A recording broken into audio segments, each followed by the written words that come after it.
తెలంగాణ 10 జిల్లాల నుంచి హైదరాబాద్ నిర్వహించి ఉస్మానియా యూనివర్సిటీ చుట్టూ ఒక పెద్ద పోలీస్ కట్టబడి తెలంగాణ గుండెకాయకు చుట్టూ ఒక పోలీస్ వలయాన్ని కల్పించేప్పటికీ వాటన్నిటినీ ఛేదించుకొని తెలంగాణ రాష్ట్రాన్ని సాధించిన తీరుతామని ఇక్కడ మీ నినాదం ద్వారా ఇక్కడ మీ ఉత్తకంఠం ద్వారా ఢిల్లీకి వినిపిస్తున్నటువంటి విద్యార్థులకు యువకులకు కార్మికులకు రైతాంగానికి మహిళలకు దళితులకు ఆదివాసులకు అన్ని వృత్తి సంఘాల వాళ్లకు అన్ని కుల సంఘాల వాళ్లకు ఆపాల గోపాలానికి నా యొక్క అభినందనలు తెలియజేస్తున్నా. నేను ఉస్మానియా యూనివర్సిటీ పూర్వ విద్యార్థిగా ఉస్మానియా యూనివర్సిటీలో చదువుతున్నటువంటి టీచర్గా నా విద్యార్థులు చేస్తున్న చర్చలో పాల్గొనాలని ఈ మెయిన్ గేట్ ద్వారా రావడానికి ప్రయత్నించినప్పుడు ఇక్కడ పోలీసులు గమనించుకొని మాకు అనుమతి లేదు, మీరు ఒకసారి పోలీస్ కమిషనర్ తో మాట్లాడండి అని చెప్పారు.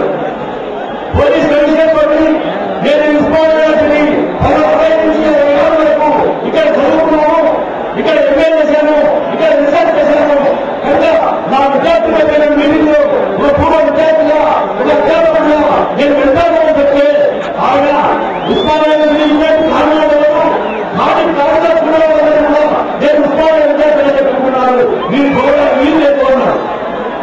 నేనన్నాను నేనేమి కాని కారణాలు పొందాను, నేను చాలా ప్రభుత్వాలను వాటిని పంపించేసేవాడిని.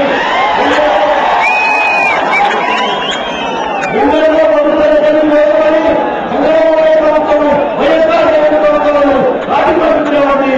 ఇవాళ ఈ రాష్ట్ర కేంద్ర ప్రభుత్వాలు వాటిని పంపించాలంటే ఇవాళ కేంద్ర విధానం తీసుకొని ఇక్కడ ప్రభుత్వాలు అది ఎందుకు ప్రభుత్వాలు కారణం ఎందుకు భారతీయ జగన్ ప్రభుత్వం ప్రజా జీవితాన్ని మీరు వదలగా మార్చారు. సస్యక్షామమైనటువంటి రైతులను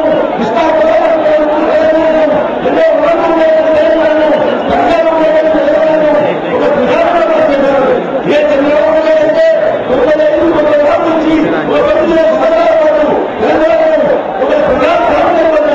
ఇవాళ ఎదిగే ముందు తెలంగాణ రాష్ట్రం చేస్తారన్నవాడు ఇవాళ ఇప్పటికే ఎదర్చింది ఇవాళ తెలంగాణ మారుతున్నారు. ఇంకా సిగ్గుచేయాలి ఈ పార్టీ అది కాంగ్రెస్ ప్రభుత్వం విషయంలో నేను చెప్పుకున్నాను. 1990 నుంచి కూడా 1907 నుంచి కూడా హైదరాబాద్ రాష్ట్రము నుంచి కాంగ్రెస్ కాంగ్రెస్ పార్టీ యొక్క కేంద్ర ప్రభుత్వం యొక్క తెలంగాణ విషయంలో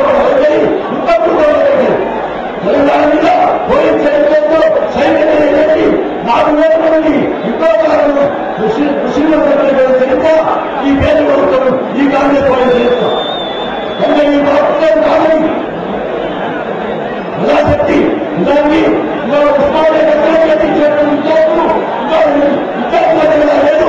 ఇప్పటి నుంచి ఈ ప్రజాలక్షణను మన ఢిల్లీ నిర్మించాల్సి ఉంటుంది. ఈ ప్రజాలక్షణను హైదరాబాద్ నగరం నుంచి ఢిల్లీ